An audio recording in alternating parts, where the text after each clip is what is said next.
Hello everyone. 4 मई 2025 को ICAR-RRI जो कि हैदराबाद है, तो उन ICAR-RRI के द्वारा राइस की दो वैरायटी की लॉन्चिंग हुई है, जो कि हमारे जो कृषि मंत्री हैं डॉक्टर शिवराज सिंह चौहान के नेतृत्व में ये वैरायटी रिलीज़ हुई हैं, मतलब इसकी लॉन्चिंग हुई है। तो ये जो वैरायटी लॉन्च हुई हैं वो राइस की वैरायटी हैं, धान की वैरायटी हैं, जो कि विश्व में पहली वैरायटी हैं जो कि भारत से लॉन्च हुई हैं। इसके अलावा जो अदर क्रॉप हैं जैसे कि मेज़ है और टोमेटो है, मशरूम है, सोयाबीन है, ये वैरायटी भी लॉन्च हुई हैं जीनोम एडिटिंग की मदद से। लेकिन विश्व में भारत में ये पहली वैरायटी है राइस की जो कि जीनोम एडिटिंग की मदद से ये लॉन्च हुई हैं। ठीक है, तो जीनोम एडिटिंग की मदद से लॉन्च हुई हैं। तो जीनोम एडिटिंग होता क्या है, सबसे पहले ये समझ लेते हैं। ठीक है, तो जीनोम एडिटिंग जीनोम एडिटिंग सबसे पहले किसने दी थी ये technology? Editing genome editing technology जो थी वो एक जर्मनी और एक अमेरिका के साइंटिस्ट थे, उन्होंने ये टेक्नोलॉजी दी थी और इनको 2020 में नोबेल प्राइज़ भी मिला था। 2020 में इनको नोबेल प्राइज़ मिला था। ठीक है, अब इस टेक्नोलॉजी की मदद से राइस की दो वैरायटी डेवलप की गई हैं। नंबर 1 है कमला वैरायटी, नंबर 2 है पूसा DST राइस 1 वैरायटी। तो ये जो दो वैरायटी रिलीज़ हुई हैं, लॉन्च हुई है 4 मई को, और 5 मई को इसके ऊपर सुप्रीम कोर्ट में केस हो जाता है और उसमें बयान होता है किसके द्वारा? Calling for GM free India. Calling for GM free India क्या है? ये एक संगठन है जो कि केस लड़ता है, मुकदमा लड़ता है सुप्रीम कोर्ट में। किसके खिलाफ? GM मतलब जेनेटिकली मॉडिफाइड क्रॉप के खिलाफ। तो इसने सुप्रीम कोर्ट में बयान दिया है कि जो हमारी जो धान की दो वैरायटी लॉन्च हुई हैं उसमें कमियां हैं और ये इसमें कोई भी सिक्योरिटी टेस्टिंग नहीं बरती गई है और ये ऐसे ही ड्राउट रेजिस्टेंस और हाई यील्डिंग का कवर लगा के ऐसे ही लॉन्च कर दी गई हैं और ये ह्यूमन हेल्थ पे भी प्रभाव डाल सकती हैं और एनवायरनमेंट के प्रति भी ये नुकसानदायक हो सकती हैं। तो इसने ये कहा है calling for GM free India, ये टिकाऊ खेती पर काम करता है और ये सुप्रीम कोर्ट में ये केस लड़ने का काम करता है। ठीक है, जेनेटिकली मॉडिफाइड क्रॉप में मैंने एक इससे पहले लेक्चर में ट्रांसजेनिक क्रॉप और GM क्रॉप के बारे में डिस्कस किया है। उसमें मैंने बताया है कि ट्रांसजेनिक क्रॉप और जेनेटिकली मॉडिफाइड क्रॉप क्या होती हैं।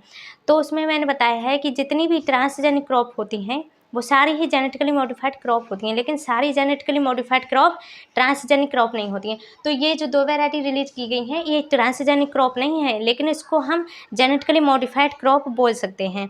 ठीक है, क्योंकि ट्रांसजेनिक क्रॉप में हम बाहर जीन को लेते हैं, जैसे कि सोइल बैक्टीरिया का जीन निकाल के हमारे प्लांट सेल में डाला जाता है। ठीक है, ट्रांसफ़र करते हैं। और जेनेटिकली मॉडिफाइड क्रॉप में हम प्लांट के ही DNA में ही उसमें मॉडिफिकेशन करते हैं, चेंजिंग करते हैं। तो इसमें भी वही किया गया है। हमने जीनोम एडिटिंग की मदद से इसमें एक जीन को एडिट करके, जैसे कि ये वैरायटी जो है एक जीन को इसमें एडिट करके जो ये वैरायटी है ये सांबा मसूरी, जो हमारी मूल वैरायटी है सांबा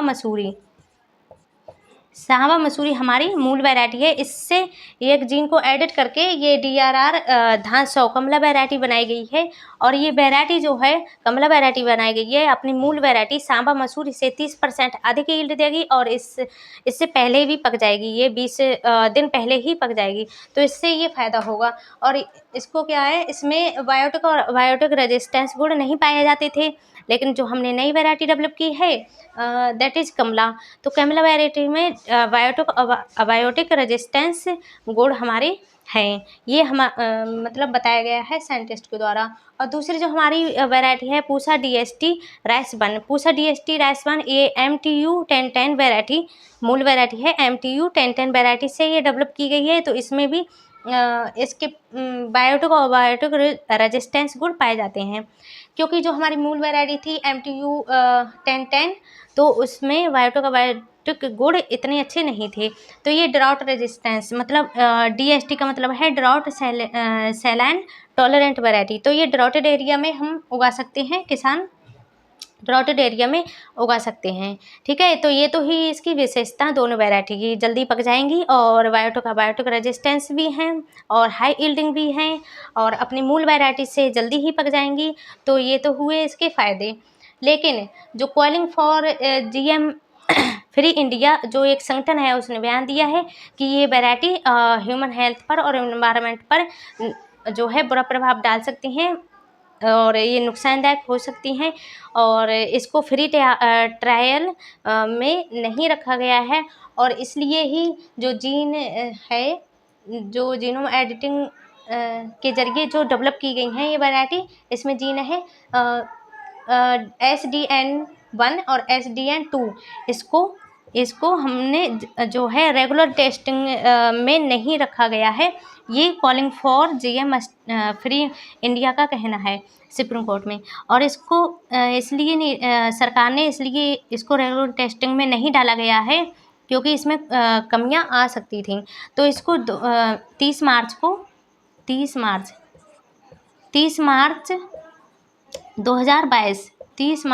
2022 को इसको सामान्य कैटेगरी में रखा गया है।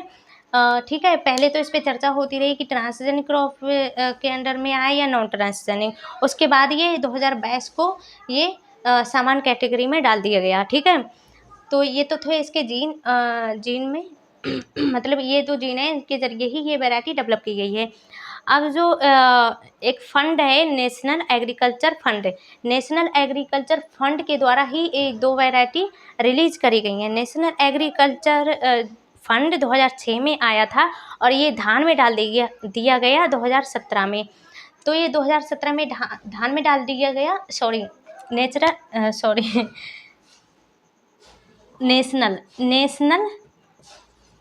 नेशनल एग्रीकल्चर फंड 2006 में आया था और ये धान में डाल दिया गया है 2017 में। तो इस प्रोजेक्ट के द्वारा ही ये दोनों वैरायटी निकाली गई हैं, कमला वैरायटी और पूसा DST राइस 1 वैरायटी। ठीक है, ये दोनों वैरायटी निकाली गई हैं। तो जो calling for GM free India ने जो बयान दिया है, इस बयान को ICAR ने खारिज कर दिया है। उन्होंने कहा है कि जो हमने टेस्टिंग करी है उसमें एनवायरनमेंट के प्रति कोई भी प्रतिकूलता नहीं देखी गई है इन क्रॉप के लिए, क्योंकि ये क्रॉप जो है वो 2 साल तक टेस्टिंग पे रखी गई है और 22 से 23 लोकेशन इन दोनों क्रॉप को हमने 22 से 23 लोकेशन पर इनको ट्रायल लगा के इनका जो परफॉर्म है वो चेक किया है। तो इनमें कोई भी एनवायरनमेंट के प्रति प्रतिकूलता नहीं देखी गई है, इसलिए ICAR ने तो ये बयान खारिज कर दिया है। आगे देखते हैं ये किसानों तक वैरायटी पहुंचती हैं या नहीं। इससे पहले भी मतलब कई वैरायटी हैं जो कि रिलीज़ नहीं हुई हैं। अधिकतर जेनेटिकली मॉडिफाइड क्रॉप या ट्रांसजेनिक क्रॉप जल्दी रिलीज़ नहीं हो पाती हैं क्योंकि वो हानिकारक हो सकती हैं ना एनवायरनमेंट के प्रति।